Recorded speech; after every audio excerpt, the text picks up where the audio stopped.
Hello friends. आज मैं आपके लिए कुछ आइडियम्स एंड फ्रेज लेकर आया हूँ जो पिछले कुछ एग्ज़ाम्स में आए हुए हैं, चाहे वो एसएससी हो, चाहे सीडीएस हो, चाहे एनडीए हो, चाहे बैंक्स हो। इन सब में एग्ज़ाम में आए हुए क्वेश्चंस हैं। जैसे कि आप देख पा रहे हैं कि ये क्वेश्चन है, ये एसएससी सीपीयू एसआई के अंदर आया हुआ है। तो देखते हैं। तो हमारा पहला जो क्वेश्चन है वो है ए कुक एंड बुल स्टोरी। तो हमें इसका बताना है कि कौन सा इसका अर्थ होगा। इसका अर्थ क्या होगा? ऑप्शन ए होगा, बी होगा, सी होगा या फिर डी होगा। तो देखिए, ए कुक एंड बुल स्टोरी का अर्थ होता है एक इमेजिनरी कहानी, एक काल्पनिक कहानी, या फिर इसको एक झूठी कहानी बोल सकते हैं, या मनगढ़ंत कहानी भी बोल सकते हैं। तो देखते हैं कौन सा ऑप्शन इस पे सूट करता है। तो पहला ऑप्शन है एन इम्पोर्टेंट स्टोरी। तो ये तो नहीं होगा, एक महत्वपूर्ण कहानी, ये तो आंसर नहीं होगा। बी है एन इमेजिनरी स्टोरी, एक काल्पनिक कहानी या एक झूठी कहानी, तो ये हो सकता है आंसर। सी है ए लॉन्ग स्टोरी, एक लंबी कहानी, तो ये भी नहीं होगा। और डी है ए शॉर्ट स्टोरी, मीन्स एक छोटी कहानी, तो ये भी नहीं होगा। तो इसका आंसर बी हो जाएगा, एन इमेजिनरी स्टोरी। यानी ए कुक एंड बुल स्टोरी जो इडियम्स है, इसका जो अर्थ होगा वो होगा एन इमेजिनरी स्टोरी, एक काल्पनिक कहानी, एक झूठी कहानी, मनगढ़ंत कहानी। तो चलिए फ्रेंड्स, अगला इडियम देखते हैं। अगला इडियम है ए ग्रीन हॉर्न। ए ग्रीन हॉर्न। ए ग्रीन हॉर्न का मतलब होता है अनएक्सपीरियंस पर्सन, या फिर नौसिखिया, या फिर उसको मूर्ख भी बोल सकते हैं, एक मूर्ख व्यक्ति। तो चलिए ऑप्शन देखते हैं। पहला ऑप्शन है इन इनएक्सपीरियंस मैन, तो ये हो सकता है। ए डेंजरस मैन, तो ये नहीं होगा। ए सस्पिशियस मैन, मतलब जिस पे संदेह किया जा सकते है ऐसा व्यक्ति, वो ये भी नहीं होगा। ए वाइज मैन, एक बुद्धिमान पर्सन, तो ये भी नहीं होगा। तो इसका आंसर हो जाएगा A N in experience man, एक अनअनुभवी व्यक्ति। तो ए ग्रीन हॉर्न मीन्स होता है एन इन एक्सपीरियंस्ड मैन।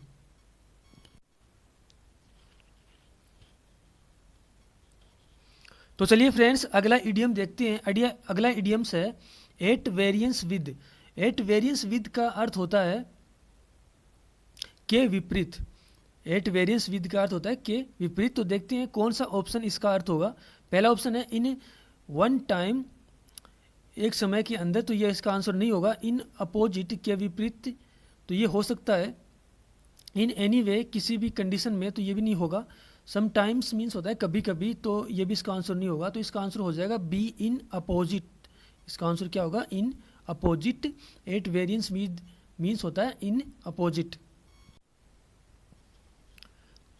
तो चलिए फ्रेंड्स, अगला जो हमारा इडियम है वो है a snake in the grass. A snake in the grass, इसका मतलब होता है आस्तीन का सांप, या फिर हम ऐसे बोल सकते हैं एक विश्वासघाती पर्सन, या धोखेबाज भी हम इसको बोल सकते हैं। तो देखिए कौन सा इसका आंसर होगा ऑप्शन। तो देखते हैं। पहला ऑप्शन है ए कावर्ड। कावर्ड मीन्स होता है कायर व्यक्ति, तो ये आंसर होगा नहीं। बी ऑप्शन होता है ए ट्रीचरस मैंस। ए ट्रीचरस पर्सन मीन्स विश्वासघाती व्यक्ति, तो ये इसका आंसर हो सकता है। ए फ्रेंडली पर्सन, तो ये इसका आंसर नहीं होगा, यानी एक मित्र व्यक्ति या दोस्ताना व्यक्ति, तो ये इसका आंसर नहीं होगा। एन होनेस्ट पर्सन मीन्स एक ईमानदार व्यक्ति, तो ये भी इसका आंसर नहीं होगा। तो इसका आंसर हो जाएगा बी ट्रीचरस पर्सन, यानी एक विश्वासघाती व्यक्ति, तो इसका आंसर बी होगा। तो फ्रेंड्स, अगला हमारा जो इडियम है वो है एप्पल ऑफ वंस ई।